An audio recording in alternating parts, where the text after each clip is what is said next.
अब यहां पर भी मैं एक बात आपको और बता दूं कि गौसे आजम सरकारे मिल्लत नहीं बोलेंगे। मैं एहतरामन ताजीमन सरकारे मिल्लत कर रहा हूं, वरना कल गोला पोखर में लोग बोलेंगे, देखो जमालुद्दीन आबिद कादरी साहब तकरीर कर रहे थे, वो कह रहे थे कि गौसे आजम ने एक आदमी को खड़ा किया और कहा सरकारे मिल्लत के खिलाफ तो फतवा निकाला था, यानी गौसे आजम से भी मर्तबे को इसने सरकारे मिल्लत को बढ़ा दिया। मैं कह रहा हूं सरकारे मिल्लत गौसे आजम नाम लेंगे, चूंकि ये उनके औलाद। तूने सरकारे मिल्लत के खिलाफ फतवा लिखवाया था। यहां आप एक बात को और गौर से सुन लीजिए, यहां आप झूठ बोल देंगे जबान से तो हम यकीन कर लेंगे, किसी बुजुर्ग के दरबार में आप जाकर झूठ बोल देंगे तो दुनिया यकीन कर लेगी, कुरान उठाकर आप झूठी कसम खा लेंगे लोग यकीन कर लेंगे। लेकिन मैदाने महशर में कोई आदमी अगर झूठ बोलेगा तो ये दिल निकल कर बोल देगा कि ये झूठ बोल रहा है, इसने ऐसा किया था। इसलिए कि आज ये दिल आपके कब्जे में है, कल वो आपके कब्जे में नहीं होगा, आजाद होगा। वो कह देगा कि ये जबान से झूठ बोल रहा था, दिल से इसने ये काम किया था। मैं गवाही देता हूं, ये दिल गवाही देगा। इसलिए वहां किसी की हिम्मत ना होगी कि झूठ बोलेगा, उसके दिल में डर होगा कि जबान से झूठ बोलेंगे दिल गवाही दे देगा, जबान से झूठ बोलेंगे हाथ गवाही दे देगा, जबान से झूठ बोलेंगे आंख गवाही दे देगी। तो गौसे आजम ने कहा सरकार मिल्लत के खिलाफ तूने फतवा लिखवाया था। वो कहेगा जी हाँ। तो सरकार मिल्लत कहेंगे कि जिस वक्त तू फतवा लिखवा रहा था उस वक्त तेरे दिल में गौसे आजम का डर नहीं हुआ था, उस वक्त तेरे दिल में गौसे आजम का डर पैदा नहीं हुआ था, तेरे दिल में ये ख्याल नहीं आया था कि सरकारें मिल्लत तो नहीं देख रहे लेकिन उनका गौस देख रहा है। अब वो क्या जवाब देगा? खामोश रहेगा, कहेगा तेरे दिल में नहीं ख्याल आया था कि सरकारें मिल्लत नहीं देख रहे लेकिन गौसे आजम तो देख रहे हैं, सरकारें मिल्लत नहीं देख रहे लेकिन उनके जद्दे आला इमाम हुसैन शहीद करबला तो देख रहे हैं, उनके जद्दे आला मौला अली तो देख रहे हैं, उनके जद्दे आला मोहम्मद मुस्तफा तो देख रहे हैं। तेरे दिल में डर पैदा नहीं हुआ, तेरे दिल में खौफ पैदा नहीं हुआ कि एक औलादे गौस के खिलाफ तू साजिश कर रहा है, तेरे दिल में ख्याल नहीं आया कि तू एक औलादे हुसैन के खिलाफ साजिश कर रहा था। वो शख्स खामोश होगा। चल मेरे झंडे से बाहर निकल और किसी दूसरे गौस को तलाश कर ले। उस शख्स को इशारा करके जैसे ही सरकों से आजम बाहर होने का इशारा देंगे, दूसरा मुंह छुपाएगा कि हम भी इस साजिश में शामिल थे। वो अपना मुंह छुपाएगा कि हम भी इस काम में शामिल थे।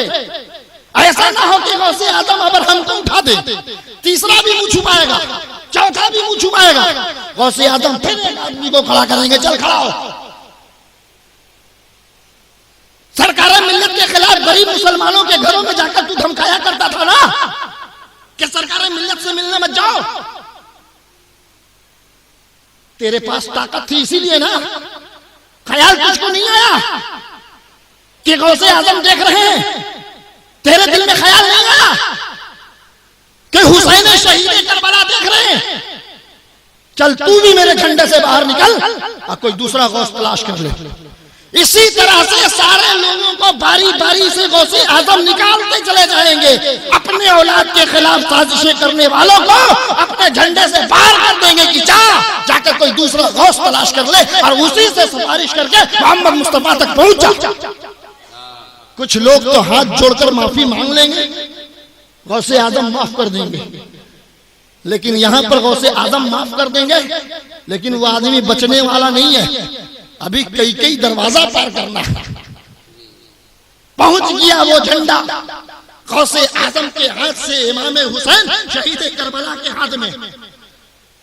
अब गौसे आजम का वो जो झंडा था वो शहीद करबला के हाथ में गया। इमाम हुसैन यजीदी को बुलाएंगे, कल तू करबला के मैदान में पहलवान बना हुआ था, तू करबला के मैदान में हमारे खिलाफ लोगों को धमकाता था। कल तू करबला के मैदान में हुकूमत थी तो तू डराता था।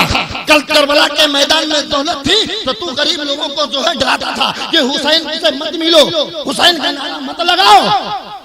अब बता, अगर तेरा पार घाट लगाने वाला कोई दूसरा पीर है तो निकल जा मेरे झंडे से और जाकर किसी दूसरे अहले बैत को तलाश कर ले। इमाम हुसैन तमाम यजीदियों को निकाल देंगे अपने झंडे से और फिर वो झंडा मौला अली के पास पहुंचेगा। मौला अली की नजर दौड़ाएंगे, कोई इसमें गुस्ताखे अहले बैत तो नहीं है, कोई इसमें गुस्ताखे अहले बैत तो नहीं है, कोई इसमें कोई गुस्ताखे इमाम हुसैन तो नहीं है। मौला अली की एक निगाह घूम जाएगी, एक शख्स पर नजर पड़ेगी, उठ, वो घबराएगा, क्या हुआ? मैं तो गौसे पाक का हाथ चूमा करता था, मैं तो अहले बैत की ताजीम करता था। मौला अली कहेंगे कि चल खड़ा हो, तेरी क्या गलती है तू बता या मैं बताऊं? वो कहेगा सरकार, मैं तो सरकार मिल्लत का कदम बोसी क्या करता था, मैं तो अहले बैत के कदम बोसी क्या करता था, मैं तो यागोस का नारा लगाया करता था। मौला अली कहेंगे कि तेरा पैर चुनना दिखावा था, तेरा नारा लगाना दिखावा था, तेरे दिल में बुग़्ज़ और अदावत थी गौसे आज़म के औलाद की, इसलिए वहां से तो बच गया। हुसैन के दरबार से अली नहीं छोड़ेगा, चल निकल, क्या कोई दूसरे झंडे के नीचे चला जा। ये झंडा इमाम मौला अली मोहम्मद मुस्तफा तक पहुंचा देंगे तो जितने लोग हैं वो सब छट जाएंगे, चाहे वो मज़ारों के खिलाफ हो, चाहे वो चादरों के खिलाफ हो, चाहे वो फातिया के खिलाफ हो, चाहे वो गागर के खिलाफ हो, चाहे वो उर्स के खिलाफ हो। ये सारे लोग सीढ़ी ब सीढ़ी पे दर पे छटते चले जाएंगे और बाकी जो बचेगा वो मोहम्मद मुस्तफा हमारे और आपके आका के पास वो झंडा पहुंचेगा। मेरे आका बारगाह खुदाबंदी में पहुंचा देंगे रब्बे कायनात, ये मेरा उम्मती है, ये मेरा उम्मती है। रब कहेगा मेरे आका आप फरमाइए, मेरे आका कहेंगे परवरदिगार आलम ये सब मेरा उम्मती है, सबको बख्श दे। तो रब कहेगा जब आप कहते हैं तो सबको मैंने बख्श दिया।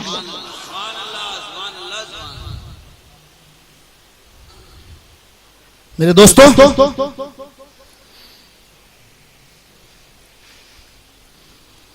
ऐसा नहीं है कि कोई मुर्दा है और औलादे सैयदना पाक के बारे में तो पूरे हिंदुस्तान के उलमा कहते हैं कि सैयदना पाक के खानदान में जो पैदा होता है वो विलायत लेकर पैदा होता है। ये और बात है कि सब्र कर लेते हैं, ये और बात है कि सब्र कर लेते हैं अपने जद्दे आला को देखकर कि इमाम हुसैन ने अपनी गर्दन कटा दी लेकिन यजीदियों के खिलाफ हाथ न उठाया। अगर इमाम हुसैन चाहते, उस मुसीबत की घड़ी में उलमा कहते हैं कि अगर कोई मुसलमान मुसीबत में हो और रब को याद कर ले तो रब उसकी मुसीबत को दूर कर देता है और उसकी दिली तमन्ना को कबूल कर लेता है। उस वक्त इमाम हुसैन से पर सबसे ज्यादा मुसीबत और कोई हो ही नहीं सकती थी। जहां जान की बारी आ रही थी, जहां औलाद की जान की बारी आ रही थी, उस वक्त इमाम हुसैन से परेशानी, उससे बड़ी कोई परेशानी हो ही नहीं सकती थी। इमाम हुसैन अगर चाहते तो यजीदियों के खिलाफ हाथ उठा देते तो 72,000 मिनटों में तखरो तबाह हो जाता। लेकिन इमाम हुसैन ने कहा नहीं, हमें सब्र का दामन नहीं छोड़ना है, हमें साबिर बनकर रहना है, हमें जुल्म नहीं करना है। अगर हम यजीदियों के लिए बद्दुआ कर देंगे तो कयामत तक दुनिया कहेगी कैसे हुसैन का नारा लगाते हो, उसने तो सब्र को छोड़ दिया और उसने तो यजीदियों के खिलाफ बद्दुआ कर दिया। हुसैन ऐसा साबिर है जो पूरी कायनात में न मिलेगा।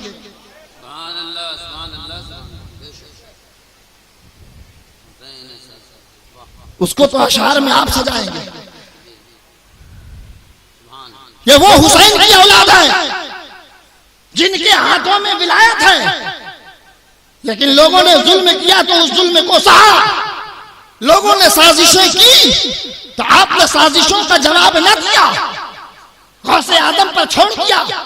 मेरा मामला है गौस जानेंगे तो देखो गौसे आदम ने कैसे कैसे मैदान महशर में सारी कायनात के सामने एक एक लोगों को रुसवा किया। यहां अगर एक आदमी बेघर हो गया तो सिर्फ आपके सामने वो रुसवा हुआ, हमारे सामने नहीं हुआ। लेकिन कयामत के दिन अगर किसी मुसलमान को गुस्ताखे औलादे रसूल को, गुस्ताखे औलादे गौस को अगर किसी ने रुसवा किया तो वहां सारी कायनात देखेगी और लोग कहेंगे यही यजीद है जिसके बारे में हम सुना करते थे कि अली असगर की गर्दन पर तीर चलाया। यही वो यजीद है जिसके बारे में सुना करते थे कि अली अकबर की गर्दन पर तीर चलाया। यही वो यजीद है जिसने हुसैन की गर्दन को काटा। यही वो यजीद है जिसने हुर की गर्दन को कटवाया। यही वो यजीद है जो चमनिस्तान मुस्तफा के एक एक फूल को करबला में शहीद करवाया। वो यजीद उस दिन रुसवा होगा, सारी कायनात के सामने शर्मिंदा होगा। तो मेरे दोस्तों, गौसे आजम का झंडा कस के पकड़े रहो और कभी भी किसी भी वक्त किसी भी दौर में, कभी भी किसी भी वक्त किसी भी दौर में औलादे गौस हुसैन, औलादे हुसैन, औलादे गौस, औलादे मौला अली, औलादे मुस्तफा की गुस्ताखी न करो वरना फंस जाओगे। और हमेशा मेरे सरकार का कल भी डंका बज रहा था, आज भी बज रहा है और कल भी बजता रहेगा। यह और बात है कि बजाने वाले बदल जाएंगे लेकिन डंका बजता रहेगा। आज आप बजा रहे हैं, आज हम बजा रहे हैं, कल आपकी नस्लें बजाएगी, परसों हमारी नस्लें बजाएगी, लेकिन सरकार मिल्लत का डंका कयामत तक बजता रहेगा।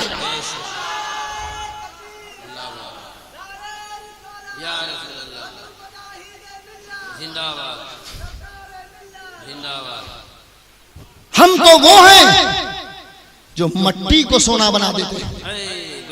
हम उस खानदान से ताल्लुक रखते हैं कि मट्टी को सोना बना देते हैं। हम उस खानदान से ताल्लुक रखते हैं जो मरे हुए घोड़ा को जिंदा कर देते हैं। हम भिखारी नहीं है, हम आपके दो रोटी के मोहताज नहीं है। अगर मांगना ही होगा, अगर मांगने की जरूरत भी पड़ेगी तो आपसे न मांगेंगे, सरकार मिल्लत के आस्थाने पर जाकर उनसे मांगेंगे, गौसे आजम को अपना वसीला बनाकर उनसे मांगेंगे, सैयदना पाक को अपना वसीला बनाकर उनसे मांगेंगे। अगर मांगने की जरूरत होगी, अगर हमें भूख लगेगी तो खाना आपसे न मांगेंगे, हम अपने आबाओ अजदाद से मांगेंगे। इमाम हुसैन को प्यास लगी थी लेकिन उन्होंने नहरे फुरात से पानी नहीं मांगा।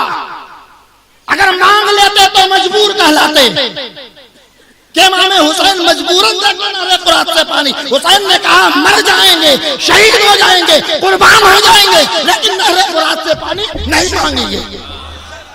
हम उस खानदान से ताल्लुक रखते हैं जहां मुर्दे को जिंदा किया जाता है।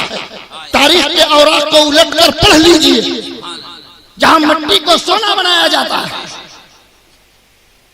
और यही इतना नहीं किया जाता है, सिर्फ मरे को जिंदा नहीं किया जाता है, जिंदे को मार भी दिया जाता है। सरकारे मिल्लत का नानिहाल कहां है ये आपको पता नहीं है। जिनसे हमारा ताल्लुक होगा या जो लोग अमजद शरीफ गए होंगे उनको मालूम होगा कि सरकारे मिल्लत का नानिहाल कहां है, नाना का घर कहां है। नाना का नाम जानते हैं सरकारे मिल्लत का आप लोग?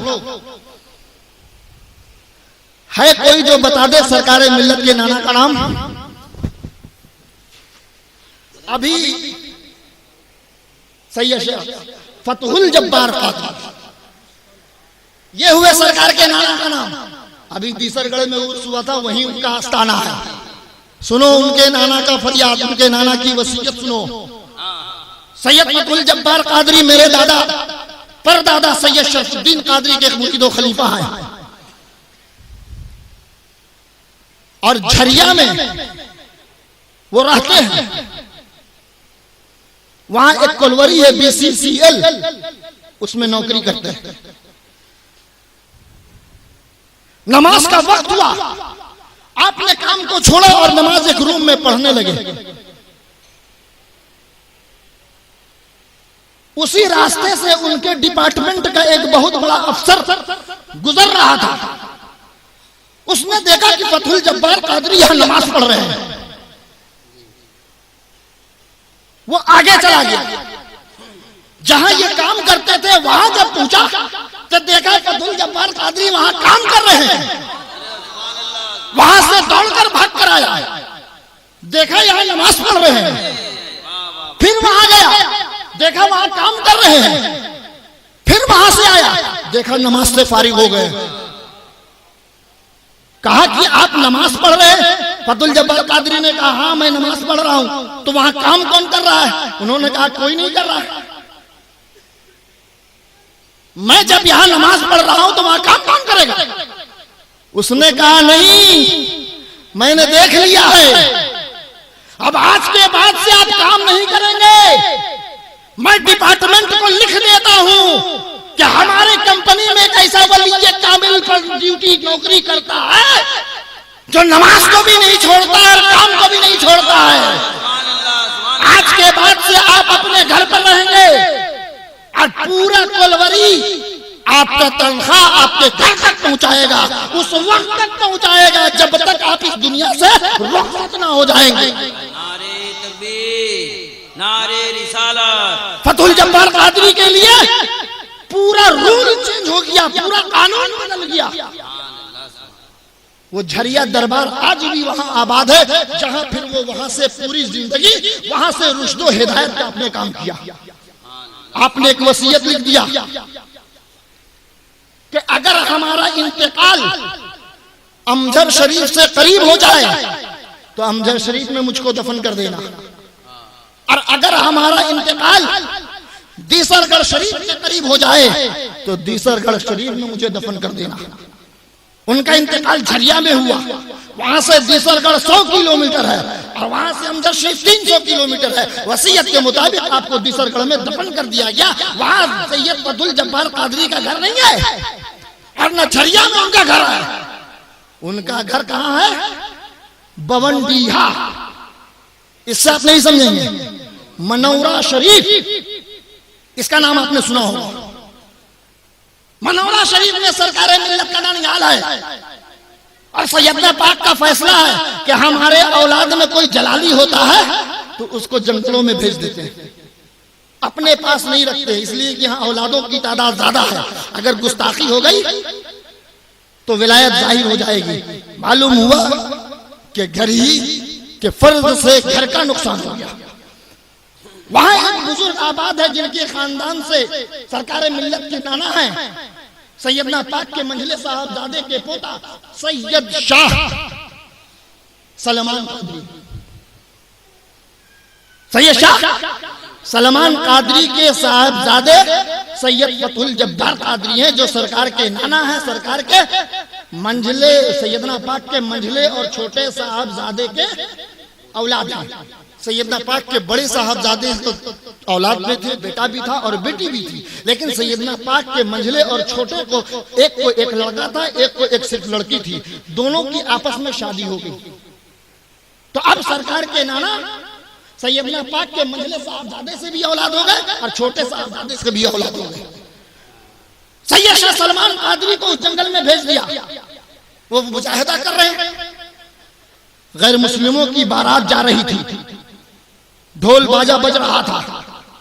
अभी साले बाबा के उर्स की चादरें आ रही थी। मैं यहाँ पर एक कमेटी के सेक्रेटरी के यहाँ मैं ठहरा हुआ था, इतना माइक बज रहा था, ईशा की नमाज पढ़ रहा था, डिस्टर्ब हो रहा था। तो अब वो जब वजीफा पढ़ रहे थे तो ढोल बाजा बज रहा था, एक जमींदार की बारात जा रही थी। आपने अपने खादिम से कहा कि उन लोगों को कह दो कि इतनी दूर ढोल बाजा न बजाए, आगे जाकर बजाए। जमींदार की बारात थी, फकीर की बात कौन मानता है।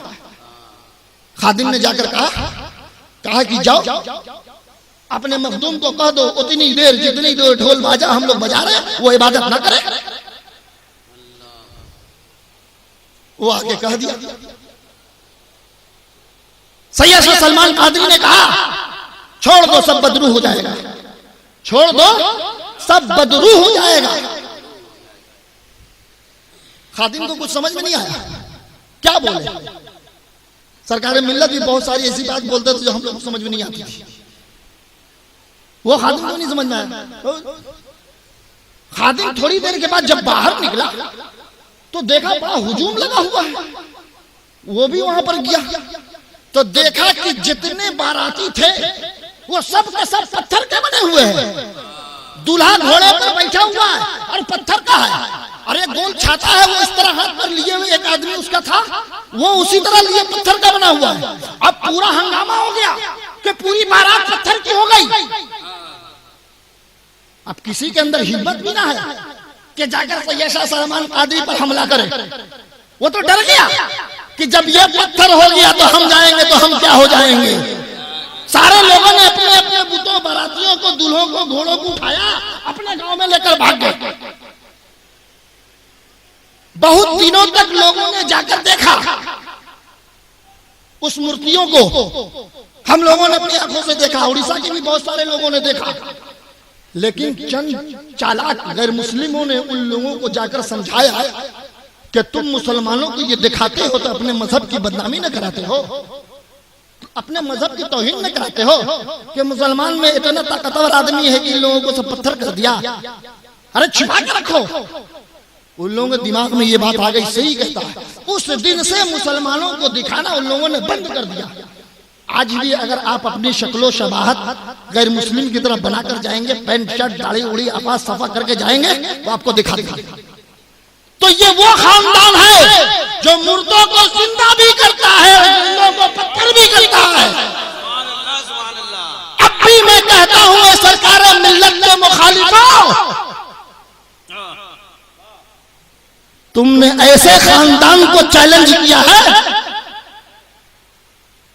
जिस खानदान का फर्द औलादे गौसे आजम भी है, जिस खानदान का फर्द औलादे सैयदना पाक भी है, जिस खानदान का फर्द औलादे हुसैन शहीद करबला भी है, जिस खानदान का फर्द औलादे मौला अली भी है, और जिस खानदान का फर्द औलादे मुस्तफा भी है। ऐसी क्वालिटी नहीं मिलेगी पूरे हिंदुस्तान में, मेरा चैलेंज है। जो क्वालिटी सरकार मिल्लत में है, जो औलादे सैयदना पाक में है।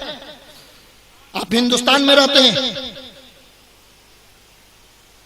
एक सोनार के दुकान पर सऊदी अरब का सोने का जेवर लेकर जाओ और उसी दुकान से खरीदा हुआ एक सोने का जेवर लेकर जाओ और पूछो, अरे मेरे दुकानदार भाई, इन दोनों सोने में ये बताओ कि कौन असली है, किसमें मिलावट है। आज के दौर में कोई दुकानदार अपने दही को खट्टी नहीं कहता है। आज के दौर में कोई भी दुकानदार अपने सामान को खराब नहीं कहता है। लेकिन आज भी अपने मोहल्ले के सोनार के पास जाओ और कहो ये दोनों सोना में बताओ कौन सोना असली है और किसमें मिलावट है। वो अपने दुकान के सोने को बोलेगा इसमें मिलावट है, लेकिन इस सोना असली है। बात समझ में आ गई। सरकार सैयदना का वो खानदान असली औलादे गौसे आजम है, कोई मिलावट नहीं, कहीं पर से कुछ भी नहीं, हसनी भी है और हुसैनी भी है। बगावत करोगे तो नुकसान में खुद रहोगे, सरकार मिल्लत से दुश्मनी करोगे तो खसारे में तुम रहोगे। और एक बात अपने को भी मैं बता देता हूं कि नजदीक रहने वाला, करीब रहने वाला की अलामत नहीं है कि सबसे ज्यादा वही मोहब्बत करता है। कोई आदमी सरकार मिल्लत के करीब है, सुबह से शाम तक सरकार मिल्लत की खिदमत कर रहा है, इसका कोई मतलब नहीं है कि सबसे ज्यादा वो सरकार मिल्लत से मोहब्बत कर रहा है। अगर ऐसा होता कि करीब रहने वाला सबसे ज्यादा मोहब्बती होता है तो फिर मेरे नबी और आपके आका हजरत उमर से ना कहते, हजरत अली से ना कहते कि बुए यार करन से आ रही है। मेरे मोहब्बत करने वाले की पहचान और खुशबू करन, मुल्के करन से आ रही है। यानी कि सबसे ज्यादा जो मुझसे मोहब्बत करता है वो मुल्के करन में है। उमर ने कहा या रसूल अल्लाह, मैं आपसे मोहब्बत नहीं करता। कहा करते हो? अली ने कहा या रसूल अल्लाह, मैं आपसे मोहब्बत नहीं करता। मेरे आका ने कहा करते हो? उस्मान ने कहा या रसूल अल्लाह, मैं आपके करीब रहकर आपसे मोहब्बत नहीं करता। मेरे आका ने कहा करते हो, लेकिन तुम्हारी मोहब्बतों पर भारी है अवैस करने की मोहब्बत, इसलिए ये तुम देखकर मोहब्बत कर रहे हो। अवैस करनी बगैर देखे मोहब्बत कर रहा है। अरे जंगे उहद में जब दुश्मनों ने मुझ पर हमला किया तो मेरा दंदाने मुबारक शहीद हो गया।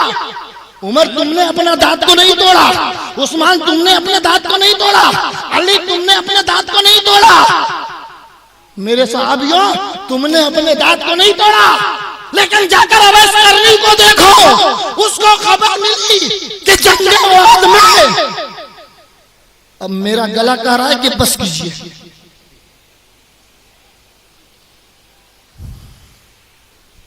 नारे तकबीर, नारे रिसालत, नारे रिसालत, फैजाने सरकाराने मिल्लत, फैजाने सरकाराने मिल्लत, तकरीबे उर्से पाक, तकरीबे उर्से पाक, नारे तकबीर। मेरे आका ने कहा चले जाओ मुल्के करन और जाकर अवैसे करनी को देख लो। जब उसको मालूम हुआ कि दुश्मनों ने हमला कर दिया, अब मेरे आका का दंदाने मुबारक एक शहीद हो गया। अवैसे करनी कलन में बैठा हुआ है, उसने अपने एक दांत को तोड़ लिया। फिर दिल में ख्याल आया, पता नहीं मेरे आका का कौन सा दांत टूटा है, कौन सा दंदाने मुबारक शहीद हुआ है। अवैस करनी ने दूसरे दांत को तोड़ लिया। फिर ख्याल आया, पता नहीं मेरे आका का कौन सा दंदाने मुबारक शहीद हुआ है। अवैस करनी ने अपने तीसरे दांत को तोड़ लिया। इसी तरह सोचते सोचते अवैस करनी ने अपने सारे दांत को मोहब्बत रसूल में तोड़ दिया। मेरे आका ने कहा उमर, मोहब्बत तुम भी करते हो, लेकिन जो वो मोहब्बत करता वो तुम नहीं करते। तो मालूम ये हुआ कि नजदीक रहने वाला ज्यादा मोहब्बत करने वाला नहीं होता। मोहब्बत करने वाला अगर दूर में भी है, सरकार मिल्लत के आस्थाने पर एक बार भी नहीं आता है, तो उसकी ये पहचान नहीं है कि वो सरकार मिल्लत का दुश्मन है।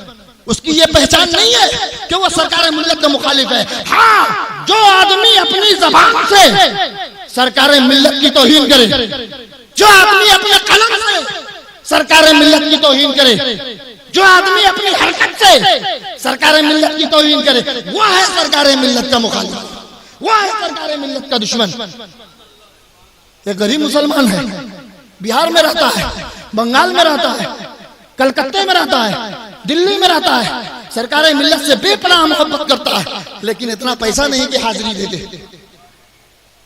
तो आप उसको सरकार मिल्लत का मुखालिफ कर देंगे? हरगिज नहीं। वो मजबूर है, पैसा नहीं है, वो आ सकता है। बहुत सारे इतने लोग बैठे हुए हैं, बहुत सारे लोग, अगर हम हाथ उठवाए तो लोग हाथ उठा देंगे। मैं पूछूं कि कितने लोग मदीना शरीफ नहीं गए तो मन न जाने कितने लोग हाथ उठा देंगे। तो इसका क्या मतलब? नबी से मोहब्बत नहीं करते हैं या रसूल से मोहब्बत नहीं करते हैं? सब करते हैं, लेकिन मजबूरी है पैसे की, रसूल के रोजे तक जा नहीं सकते हैं। और अगर किसी ने जबान से रसूल की तौहीन कर दी, वो गुस्ताखे रसूल हो गया। अगर किसी ने तहरीर से गुस्ताखी कर दी, वो गुस्ताखे रसूल हो गया। किसी ने अपनी हरकत से गुस्ताखी कर दिया तो वो गुस्ताखे रसूल हो गया। एक वाकया सुन लो, फिर इंशाअल्लाह मौका मिलेगा तो होगी गुफ्तगू। अब शुरू हो गया हूं, आखिर कहां होगा ये हमको भी पता नहीं। ऐसा इन लोगों ने मिसरा पढ़ दिया, ऐसा इन लोगों ने मिसरा पढ़ दिया। मौजू कुछ लेकर आया था दिमाग में, तकरीर कुछ हो। अरे ये गुलाम होकर जब पढ़ सकते हैं सरकार मिल्लत की मनकबत, तो मैं औलाद होकर उनकी तारीफ नहीं कर सकता?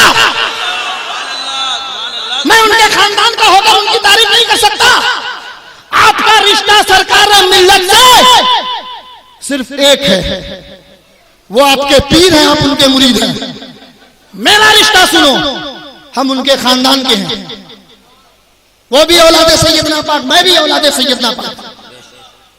सरकारे मिल्लत के जो पीर हैं मेरे दादा, सरकारे छोटे सरकारे मिल्लत के जो पीर हैं मेरे बाबा। सरकार मिल्लत के नाना सैयद अब्दुल जब्बार कादरी के जो पीर है मेरे परदादा, मैं नहीं तारीफ करूंगा तो कौन करेगा।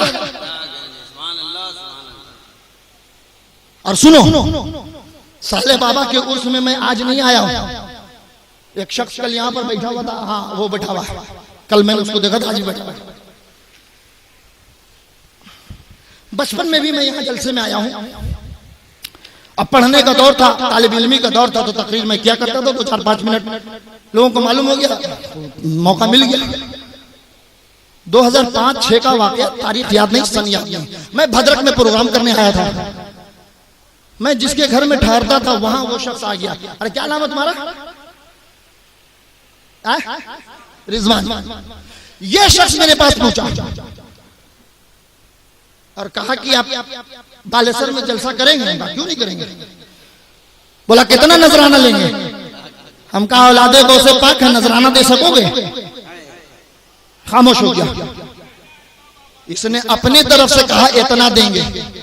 हम कहा कि तुम कितना दोगे वो हम नहीं जानते, तुम अपने पूरे घर की दौलत दे दो, हम ले लेंगे। खुशी से पूरी दौलत दे दोगे नजराना कह के तो ले लेंगे, और मांग लिया अगर मैंने 1 रुपया तो मेरे लिए हराम हो गया। उलमा कहते हैं ना कि जहेज मांगना हराम है, और अब नातखानी या तकरीर के लिए मांगना, आगे हम नहीं बोलेंगे। लंबी लंबी तकरीरें करते हैं, नौजवानों को कहते हैं नौजवान नकद मत मांगना, जहेज मत मांगना, शरीयत में पकड़ हो जाएगी, हराम है जहेज मांगना। और फिर कहते हैं कि अगर लड़की वाला खुशी से दे दे तो ले लो, इसलिए कि जहेज लेना अली की सुन्नत है और जहेज देना नबी की सुन्नत है। ये तो सही है कि जहेज देना नबी की सुन्नत है, जहेज लेना अली की सुन्नत है, और मांगना ये हराम है। अल्लाह और उसके रसूल की लानत उसके ऊपर होती है जो जहेज अपने लड़की वालों से मांगता है। नौजवानों कभी भी ऐसा मौका मत देना लड़की वालों को कि तुम अपने बाप को कहना कि कह दीजिए लड़की के बाप को कि एक मोटरसाइकिल दे दे। जिंदगी भर मोटरसाइकिल में पढ़ो चढ़ोगे और नामे आमाल में बदियां लिखाती चली जाएगी। यहां चढ़ोगे और वहां धुलाओगे, इसलिए कभी गलती से मांगना नहीं। इसी तरह मैंने उसको कहा कि अगर खुशी से पूरा बालेसर दे दोगे तो ले लेंगे, लेकिन मांग के 1 रुपया तुमसे नहीं लेंगे। इसने कहा सरकार आइए। कौन सी तारीख थी, कौन सा सन है याद नहीं, मैं जो बताना चाह रहा हूं वो असल मकसद है। मैं आया यहां प्रोग्राम किया, बहुत कम लोग मुझे जानते थे, चंद 2-4 लोग जानते थे। एक मस्जिद के बगल में एक साहब का घर, वहीं मैं ठहरा। एक दिन तकरीर किया, दूसरे दिन इसको और जो उलमा शोरा थे लोगों ने कहा भाई हम लोगों को चांदीपुर घुमा दो। इसके पास उस जमाने में एक उजली सोमो थी।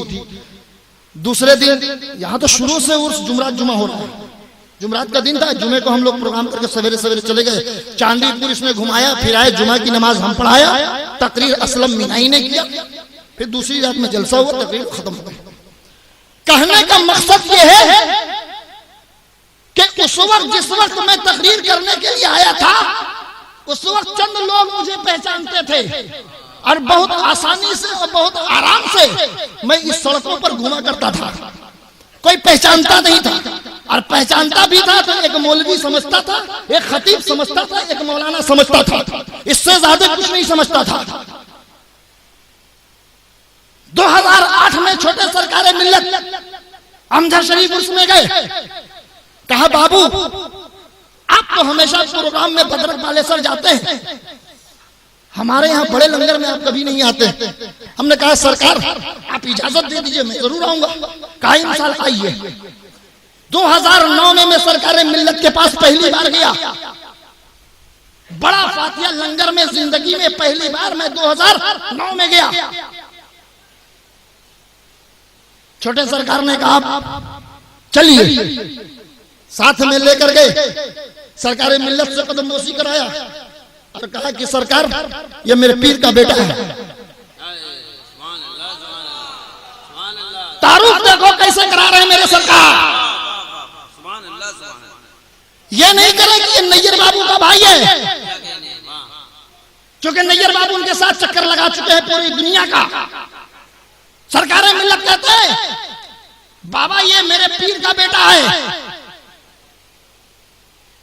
तोशा शरीफ का फातिहा शुरू होने में सिर्फ 5 से 7 मिनट बाकी था। मुझे मालूम था कि 2 इटैची जाती है औलादे गौसे पाक के मजार की चादर की तोशा शरीफ के लिए। एक इटैची तो शरफुद्दीन नैयर कादरी के सर पर रखाती थी, एक किसके इटैची सर पर रखाती थी? छोटे सरकार के सर पर। जब मैं गया तो सरकार मिल्लत ने मुझे बुलाया और वो इटैची मेरे सर पर रख दिया। इटैची लेकर फातिहा में हम गए, पीछे मस्जिद में हम बैठ गए, आगे सारे पढ़ने वाले बैठ गए। अचानक सरकार मिल्लत ने आवाज दी आबिद। मैं घबरा गया, दौड़कर जब बगल में गया तो उन्होंने काली पगड़ी बांध दी और कहा लोगों से मुखातिब होकर कि लोगों ये मेरे पीर का पोता है, छोटे सरकार के पीर का बेटा है, ये मेरे खानदान का है, ये सैयदना पाक के खानदान का है। ना जाने क्या क्या कहा। इसकी रिकॉर्डिंग सारे लोगों के पास होगी, कैसे भी बनी थी। अब इतना सरकार का कहना था, जो मैं गुमनाम इंसान था, मुझे कोई बालेश्वर में नहीं पहचानता था, मुझे कोई भद्रक में नहीं पहचानता था, मुझे कोई सोरो में नहीं पहचानता था, उड़ीसा में कोई मुझे नहीं पहचानता था, कोई औलादे गौस समझकर मेरी खिदमत नहीं करता था, कोई औलादे गौस समझकर कोई मेरी ताजीम नहीं करता था। सरकार मिल्लत ने कह दिया ये मेरे खानदान का है। सरकार मिल्लत ने मुझे पहचान करवा दिया, सारे लोगों ने मुझे पहचान दिया। अब मैं बाजारों में नहीं निकलता हूँ, अब मैं सड़कों पर नहीं निकलता हूँ, इसलिए कि हजारों लोग मुझे पहचान रहे हैं। तो सरकार मिल्लत ने पहचान करवाया तो आपने मुझे पहचाना, वरना मैं अपनी तकरीर से नहीं पहचान अपनी करा सकता।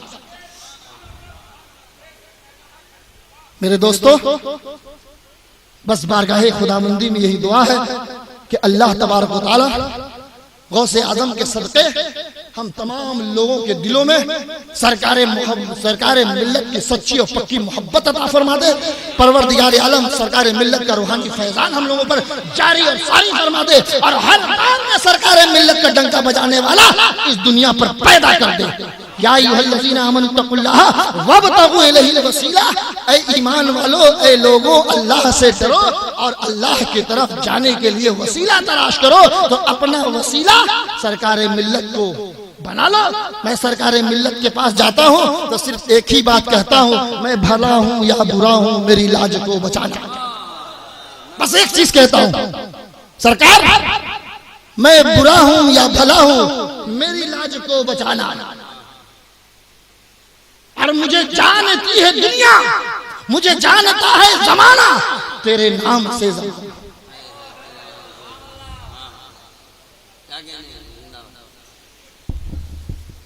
तो मेरे दोस्तों, आप हजरात का मूड था कि अभी आने वाले शोरा से ना तो मना सुनेंगे कमेटी वालों, तो एक ऐसी जिम्मेदारी मुझे दे देते हैं जो जिंदगी भर मैंने नहीं निभाया है। आज तक तो मैं सैयदना पाक के रोजे की तामीर के लिए चंदा नहीं किया, हकीकत साले बाबा सामने है, लेकिन इन लोगों ने मुझे ही मुर्गा बना लिया। गुज़श्ता साल भी इन लोगों ने कहा हजरत आप ऐलान कर दीजिए, ये पिंडाल में हर साल लाखों रुपया खर्च होता है, यहाँ पर पक्का पिंडाल बन जाए तो साले बाबा का लाखों रुपया बच जाए। अब ये सेक्रेटरी साहब फिर आके मेरे कान में कह रहे थे हजरत तकरीर से पहले चंदा कीजिएगा कि तकरीर के बाद कीजिएगा। मैंने लिखकर अपने दिमाग में नोट कर लिया है कि तकरीर खत्म करेंगे इस बात को बोलेंगे। उन्होंने कहा कल मौलाना साहब आए तो उनको कहा, उन्होंने ऐलान नहीं किया। तो मेरे दोस्तों, हाथ उठाकर कहो कि साले बाबा से मोहब्बत करते हो कि नहीं? ईमान अकीदा, साले बाबा क्या अल्लाह के वली पूरी दुनिया में जहां जहां भी हैं, हम सबसे मोहब्बत करते हैं। हाथ उठा दिया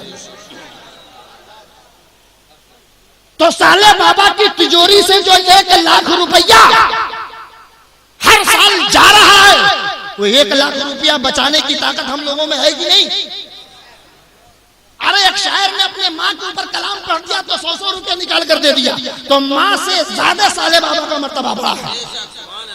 माँ तो माँ है, लेकिन ये अल्लाह के वली, अल्लाह के दोस्त है।